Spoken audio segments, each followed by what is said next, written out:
Hello, everybody. I'm Jeff Bennett, and I'm the author of many, as you know, NISPOM-based books, the National Industrial Security Program Operating Manual. And today I want to talk to you about starting your insider threat program. So welcome to our podcast. And we will begin with the discussion of the insider threat program. And specifically, I'm going to talk to you who are facility security officers, insider threat program senior officials. And it's based on the content of this book that I've just written and some training that I'm putting together that's available for you. It's called Establish an Insider Threat Program under NISPOM. And as the subtitle says, this is for the ITPSO, the FSO, and National Industrial Security Program contractors and what you need to know. Again, this is setting up an insider threat program under the NISPOM. So it's very specific to a certain few of you who are working in clear defense contractors. And I think this is a very important topic. When I began writing the book, I asked the question, if we have NISPOM and we have guidance, why do we need an insider threat program? Why all of the emphasis on an insider threat program if we have the NISPOM? And many of you know that if you work in this space, facility security officers and their security specialists or industrial security specialists understand exactly what they need to do under the NISPOM. When you get information that's marked as classified or sensitive, you've got to lock it up in a GSA approved security container. Some people call it a safe. You have specified means of, or rather they're approved for the storage of classified information. You have special locks on them, combination locks. Additionally, you have approved secure areas where you should be working on it.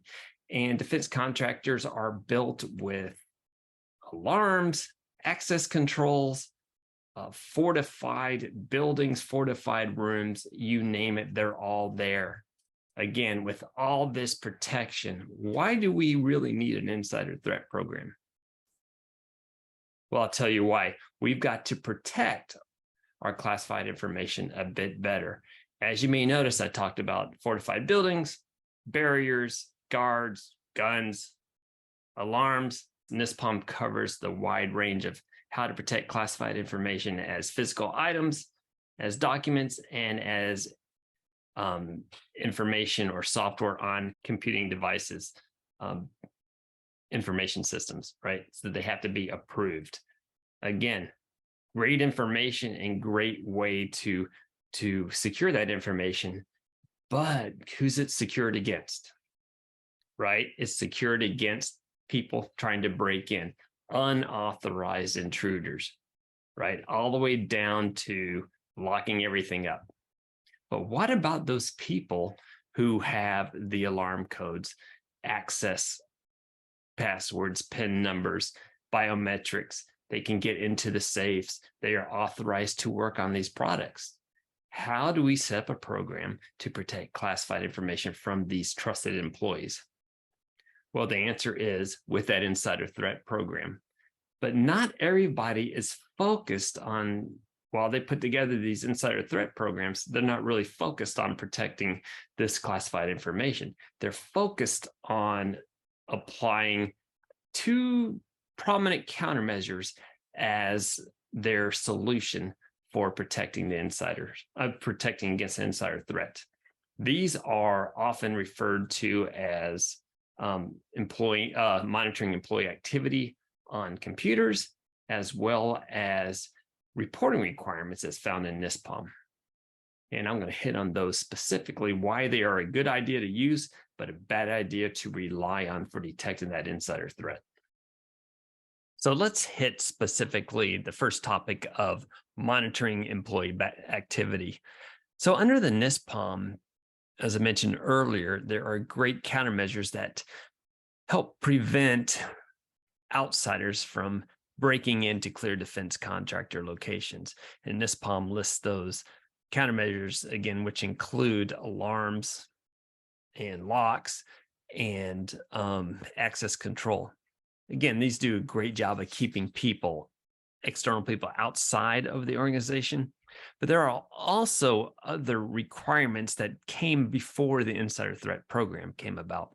And these requirements are based on the 13 adjudicative criteria. And if you go back, if you're unfamiliar with this and you go back into my security clearance discussions on this podcast, you can remember, or you may recall, that we talked about those 13 adjudicative criteria, include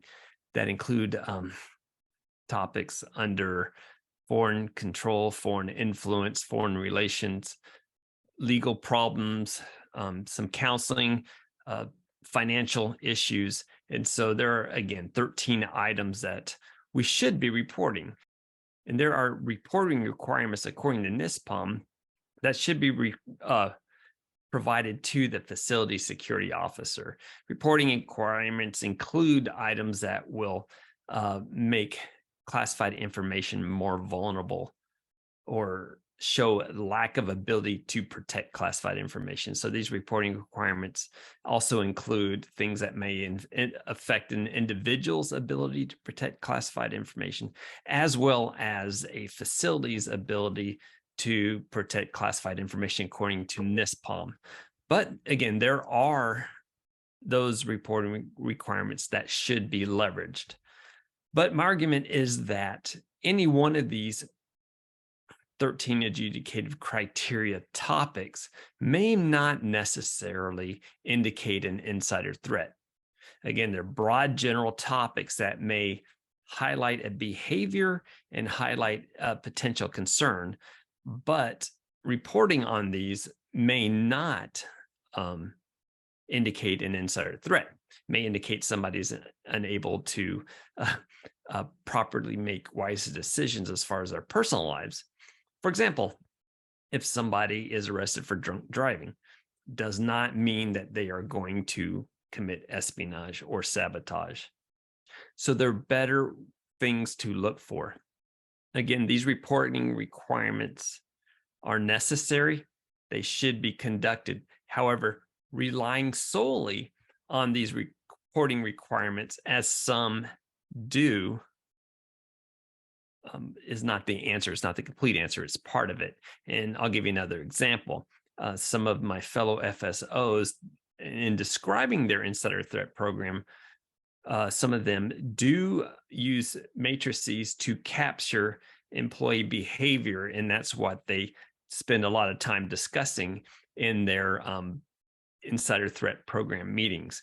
They discuss the 13 criteria and discuss who may be providing indicators of committing violations under those 13. So eventually they could have these discussions month in, month out, year in, year out, and never really determine if they have an insider threat when they could be losing classified information under their nose.